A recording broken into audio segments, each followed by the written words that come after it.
Good afternoon, everybody. My name is Zach Dingsdale. I'm President CEO of Taku Gold Corp. Taku Gold Corp is in the business of gold exploration in northern British Columbia and most recently in the new Yukon Gold Rush area called the White Gold District. I'm sure many of you are familiar with the White Gold District, and it's going to be probably one of the, if not the most exciting districts to be working in 2010. So a little Klondike history for anyone who hasn't heard it in a while or at all. But over 110 years ago, Skookum Jim Mason left the shores of Tagish Lake in northern British Columbia, followed the Yukon River north to Rabbit Creek, now called Bonanza Creek, and discovered high-grade gold there. More than a little over a year later, at the height of a series of financial recessions and bank failures in the United States, word of the riches in the Yukon spread down to the U.S., sparking the original Klondike Gold Rush of 1898. Now, since that time, over 20 million ounces of gold have been pulled out of the Klondike gold fields, yet the source of those Klondike placer deposits remained undiscovered. That is until the possible first source of the Klondike gold, placer gold deposits, we believe was one of the sources was discovered last year, and that was through a company called Underworld Resources. They made an absolutely spectacular gold discovery in the White Gold District, really sparking the new Yukon Gold Rush of 2009-2010, where we're at now. This new White Gold District in the Yukon, there really would be no White Gold District if it weren't for the tremendous efforts of a guy named Sean Ryan. Sean Ryan is a Dawson-based prospector, and for over 12 years he was on a quest to find the source of these Klondike placer deposits. So over that 12-year period in the White Gold District, Sean Ryan and his wife collected, and actually I should mention he's got a wonderful crew, 28 well-trained guys up there working with him. Over 12 years he's collected over 70,000 soil samples in the White Gold District.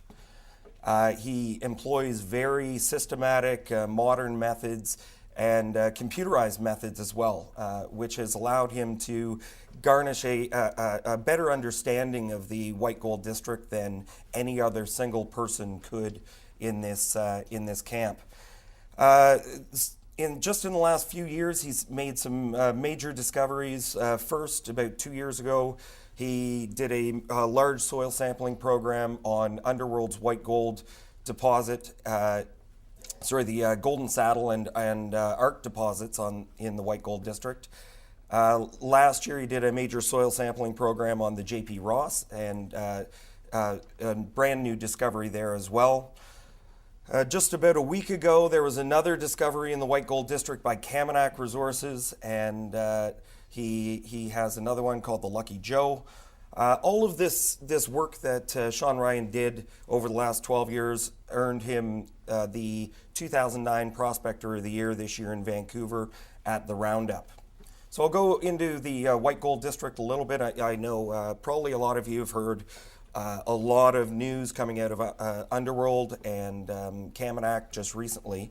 But for those who don't, I'll give a little bit of background here. Sean Ryan, about 3 to 4 years ago, optioned his first property in this White Gold District to Underworld Resources. About 2 years ago, he did this major regional soil sampling program. Last year, they drilled the property for the first time, and in 8 short months, Underworld has proven up 1.4 million ounces of gold on the Golden Saddle deposit. Underworld is, their properties are in yellow on this map. And in those handouts, there's also a copy of this map. This 1.4 million ounce deposit led Kinross in March of this year to offer a friendly $139 million takeover bid for Underworld. That recently completed. The second property that Sean Ryan worked on in the area and optioned out was to Kaminak, which is surrounded in red on this map. Just last year, Sean Ryan did a major regional soil sampling program again, the same as he did on Underworld on Kamanak's property. Kamanak just recently, about a week ago, came out with tremendous results from their first drill hole, basically, on the property, 15.5 meters of 17.1 grams per ton gold. This discovery has really validated Sean Ryan's methodology in this white gold camp.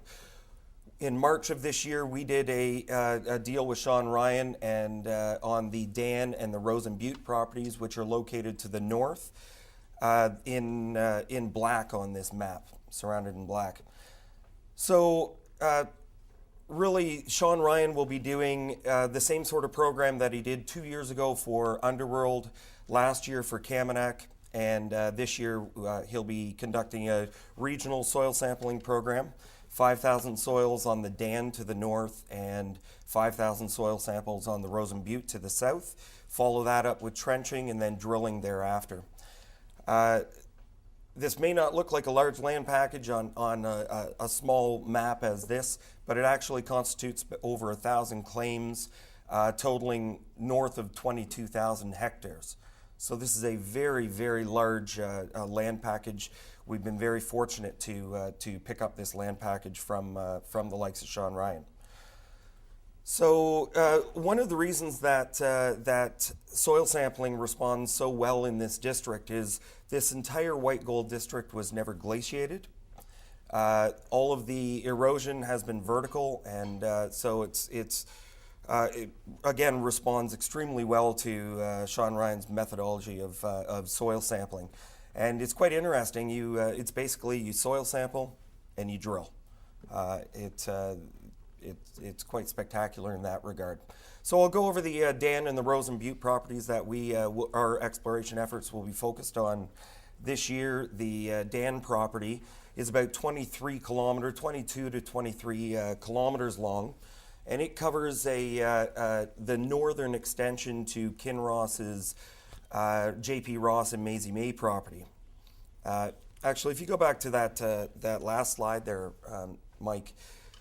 So I'll just go over a little bit of how quickly this camp is progressing. We're still in the early stages of this new gold camp, but 2 years ago there was virtually no drilling done in this camp at all. Last year, 20,000 meters.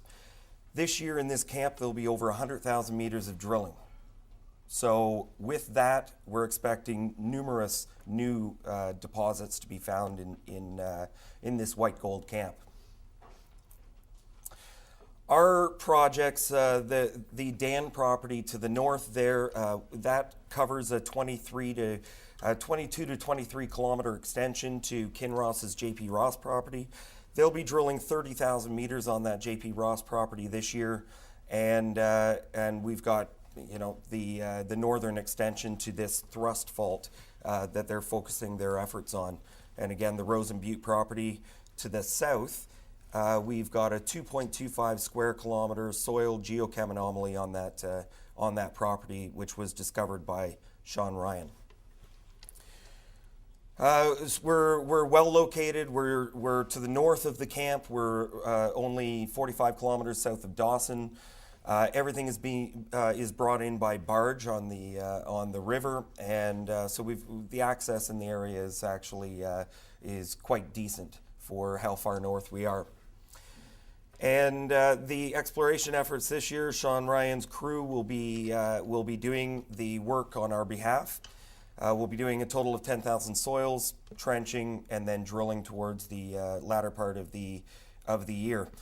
Now, the total budget is about $1.5 million. About $500,000 or $300,000 to $400,000 of that will be allocated to additional acquisitions in this white gold camp. Again, I said it's very early days in the white gold camp, and surprisingly, there's quite a bit of great ground left available.